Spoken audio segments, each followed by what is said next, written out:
ये केवल सियासी तौर से विरोध हो रहा है। अभी तो एक्ट भी नहीं आया। हमने अपनी रिपोर्ट 428 पेज की दी है। उसके आधार पे सरकार उसको अप्रूव करके सरकार उस पर अमेंडेड जो 44 संशोधन पहले थे, अब उसको जो हमने हमारी रिपोर्ट पे हमने 14 अमेंडमेंट्स किया, उसके आधार पे एक अमेंडेड बिल आएगा। उस बिल को पास होने के बाद इनको कोई बात कहनी चाहिए। इसका मतलब है कि बिल अभी आया भी नहीं, कानून बना भी नहीं। किस सवाल पे आज जंतर मंतर पे all India Muslim personal law board हो, जमायत उलमा हिंद हो या ओवैसी की पार्टी AIMM हो या विपक्ष की पार्टियों को नेताओं को बुलाया जा रहा है। ये केवल सियासी तकरार है। लोगों के मन में गुमराह किया जा रहा है। सरकार के प्रति केवल एक विरोध करने के लिए कहा जा रहा है।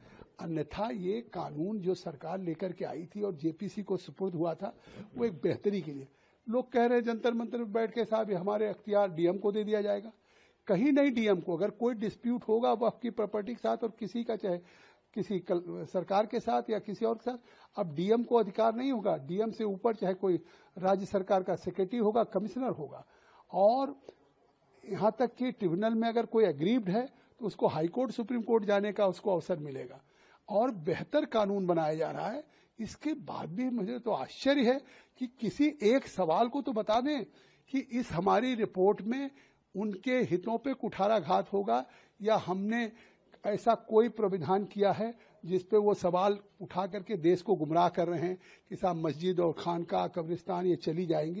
ये केवल देश को झूठ फैलाना है। जी सब वक्त प्रॉपर्टी को लेकिन वो लोग इनसिक्योर हैं। उनका कहना है कि हमारी जमीनों को जबरदस्ती छीना जा रहा है और खासकर जो है हमारी जो रिलीजियस प्लेसेस हैं उनको छेड़ा जा रहा है।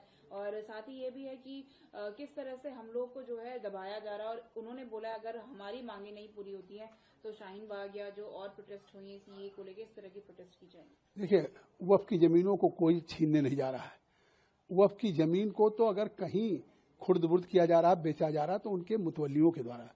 क्या कहीं सरकार ने वक्फ की जमीन को बेचा है? किसी हिंदू ने बेचा है? अगर कहीं भी कोई खुर्द-बुर्द हो रहा है, कोई अगर उसको डिस्पोज किया जा रहा है तो वही मुतवल्ली, वही केयरटेकर, वही वक्फ बोर्ड से जुड़े हुए लोग हैं। आज ये अगर अमेंडमेंट आ रहा है तो इस बेहतरी के लिए आ रहा है कि अब वक्फ की प्रॉपर्टी को कोई बेच नहीं पाएगा।